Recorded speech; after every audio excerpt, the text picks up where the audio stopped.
Salut à toutes et à tous, bienvenue dans The Watchman, le podcast qui va vous donner envie d'aller au cinéma. I like it. Je ne suis qu'amour.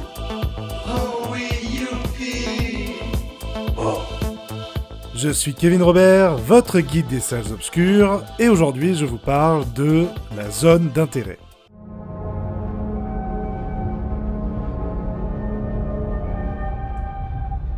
Die herrliche Zeit, die wir im gastlichen Hause Hösker lebten, wird immer mit zu unseren schönsten Urlaubserinnerungen gehören. Im Osten steht unser Morgen. Herzlichen Dank für eure nationalsozialistische Gastfreundschaft.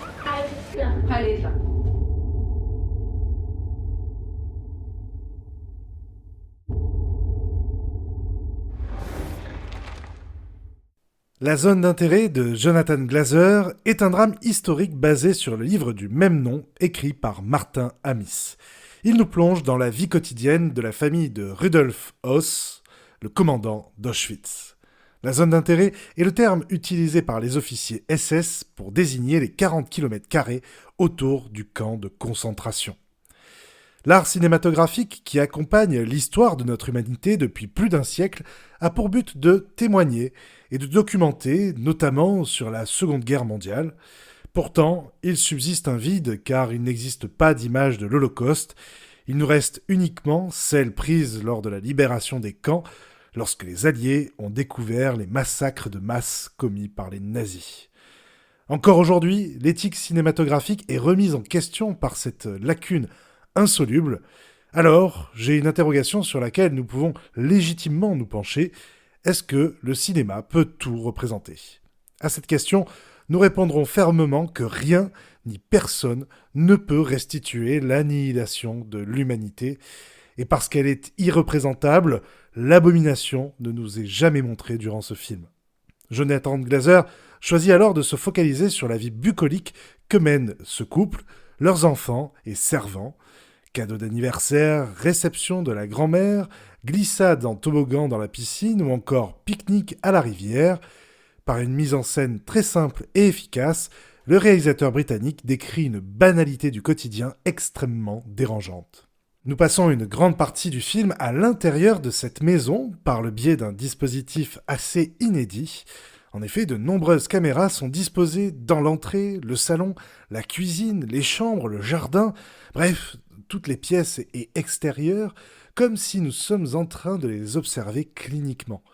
À travers les va-et-vient des domestiques, aidés par un découpage clinique, nous pouvons reconstruire facilement les espaces du décor et aussi comprendre le fonctionnement hiérarchique entre tous les personnages.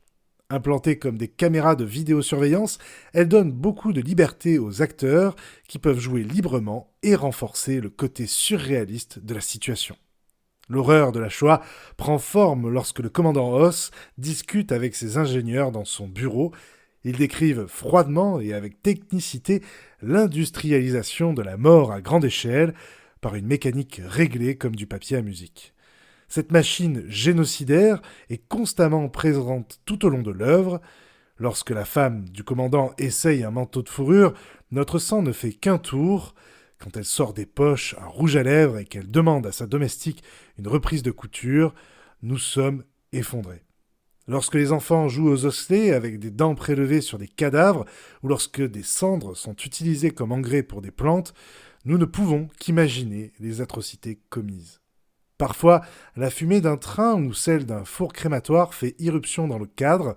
En arrière-plan d'un travelling latéral dans le jardin potager, nous pouvons distinguer les barbelés et miradors des camps.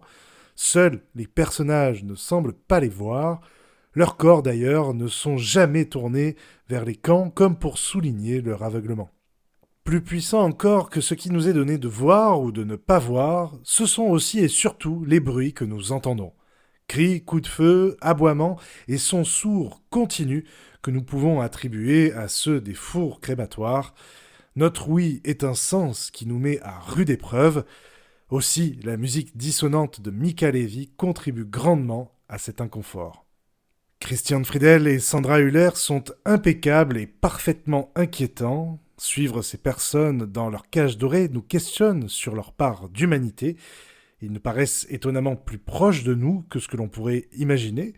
Le commandant Hoss est un homme médiocre, ordinaire, un simple fonctionnaire qui obéit aux ordres et travaille avec méthode. Nous sommes loin de la caricature du barbare nazi qui hurle sans cesse. Ce monstre a un visage, comme tous les individus de ce récit qui ont réellement existé, signifiant que d'autres individus comme eux existent encore aujourd'hui. En cela, Jonathan Glazer nous rappelle que les erreurs de l'histoire peuvent se répéter. Pour nous rappeler au devoir de mémoire, il termine son film avec une séquence extrêmement forte et pleine de sens. Distribué par A24 qui décidément continue de prendre beaucoup de risques en accompagnant des films différents et très intéressants, La Zone d'intérêt a reçu le Grand Prix du Festival de Cannes en 2023. C'est évidemment une œuvre singulière, perturbante, profondément engagée, un choc glaçant et inoubliable à découvrir en salle au cinéma. Je vous remercie de m'avoir écouté et je vous retrouve très vite pour de nouvelles aventures cinéphiles. En attendant, allez voir des films en salle au cinéma. Salut. C'était fabuleux. On va rentrer. Le pays, on va rentrer. Go home. It's all over. Thanks.